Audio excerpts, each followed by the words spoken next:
بسم الله الرحمن الرحيم. يا مساء الفل على كل مشاهدي محمد كارم في كل مكان. اهلا وسهلا بيكم. معكم محمد كارم في فيديو جديد، اخبار وكواليس من داخل نادي الزمالك. وخلينا نبدا باخبار نادي الزمالك على طول.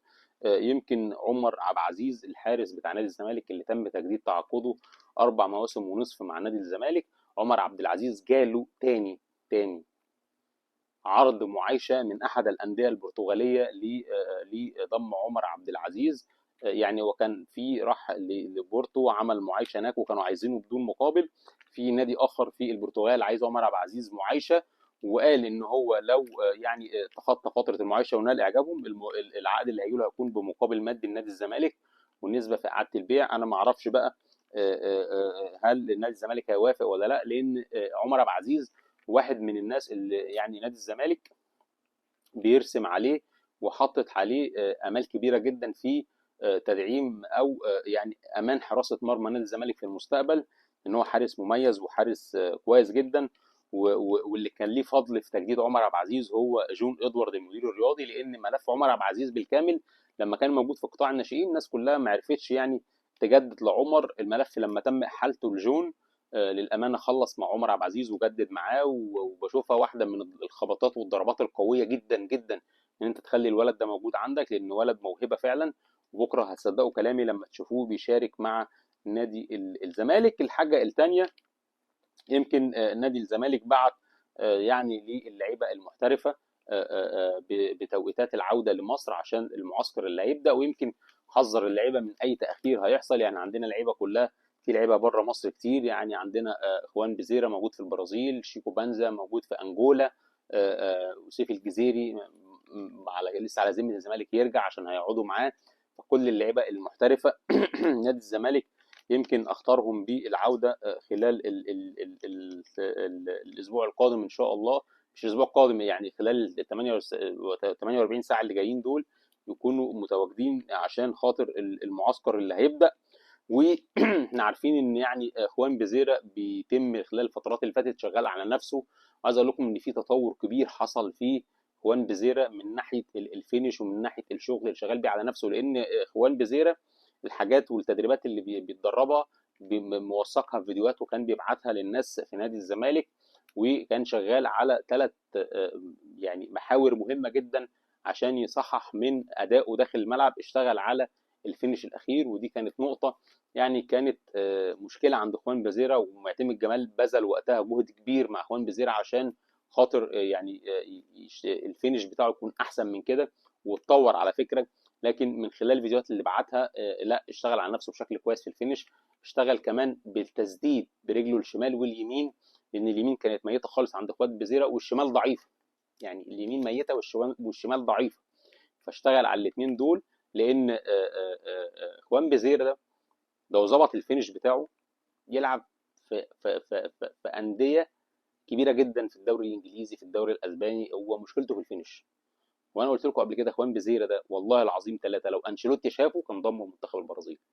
انا عارف ان في ناس هتاخد كلامنا بهزار وضحك وهم تحديدا يعني ال حبايبنا الاهلاويه، لكن اخوان بزيره لعيب كبير. فاخوان بزيره من خلال الفيديوهات اللي بيبعتها يعني حسن من نفسه في الفينش، حسن من نفسه في التسديدات يمين وشمال، ويشتغل على الناحيه البدنيه عنده. لان اخوان بزيره لما جينا في اخر ماتشات مع نادي الزمالك كان واضح عليه ان الحمل البدني كان ضاغط عليه بشكل كبير. وهو كان شغال على نفسه في الحته دي ان هو يعني يحسن الحته البدنيه والجزء البدني عنده مع نادي الزمالك. فدي واحده من يعني ال3 حاجات اللي هو تحسن فيهم اخوان بزيره. وان شاء الله نلاقي المردود ده بشكل كويس وايجابي مع ماتشات نادي الزمالك في الموسم القادم باذن الله. كنت اتكلمت مع حضراتكم وقلت لكم حسام عبد المجيد جاله عرض من استون فيلا وعرض من وست بروميتش في انجلترا. ويعني العرض بيبدا ب 2 مليون استرليني. يعني نادي الزمالك ولحد دلوقتي لسه ما وصلوش العروض رسميه، لكن دي معلومه بقول لحضراتكم ان يعني. وكمان الصحافه كمان الانجليزيه بدات تتكلم على فكره على الموضوع ده. وارد يكون واحنا بنتكلم العرض هيوصل النهارده بكره بعد بكره، لكن حسام مطلوب في انجلترا. حسام عبد المجيد للامانه يعني من وجهه نظر يعني بيقدم يعني التوقيتات اللي شارك فيها مع منتخب مصر يستحق ان هو يلعب اساسي، يعني يستحق ان هو يكون متواجد في ماتش الارجنتين اللي جاي، يستحق. انا عارف ان يعني مهند لاشين راجع، فحمدي فتحي هيرجع تاني في خط الدفاع، ومحمد عبد المنعم هيرجع. بس بصراحه حسام عبد المجيد هيبقى ظلم كبير ليه لو قعد، ده كفايه ركله الجزاء اللي هو سددها، فواحد ربنا بيكافئه يعني. فحسام عبد المجيد العروض بتبدا ب 2 مليون استرليني، لكن نادي الزمالك يعني هيطلب في حسام عبد المجيد يعني مش هيفرط فيه اقل من 3 ونص 3، انما 2 مليون استرليني هتبقى صعب جدا في التفريط في حسام عبد المجيد. الحاجه الثانيه اللي معانا ممكن يحصل يعني في التفكير واتجاه ان ممكن يحصل يعني بعض الاضافات او تغيير في الجهاز الطبي لنادي الزمالك.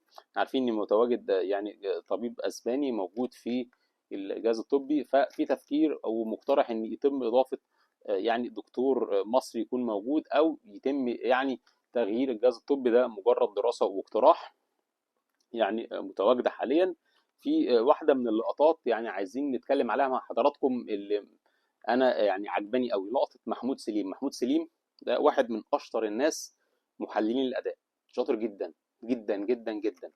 ووجوده مع منتخب مصر ووجوده مع حسام حسن بامانه الله فارق.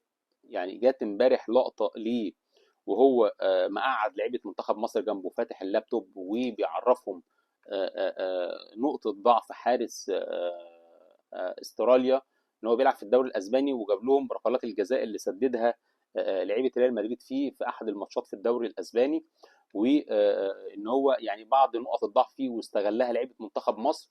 ويعني الحمد لله طريقته جت بنجاح للمنتخب، ان الحارس ما عرفش يصد ولا ركله جزاء من لعيبه المنتخب. فمحمود سليم واحد من العناصر والجنود المجهوله ضمن كتيبه حسام حسن، بحييه لان الناس دي لازم تتبروز ولازم ان الجمهور يبقى عارفها. وانا بحركم على فكره واهلاوي، لكن بصراحه شاطر جدا جدا جدا جدا.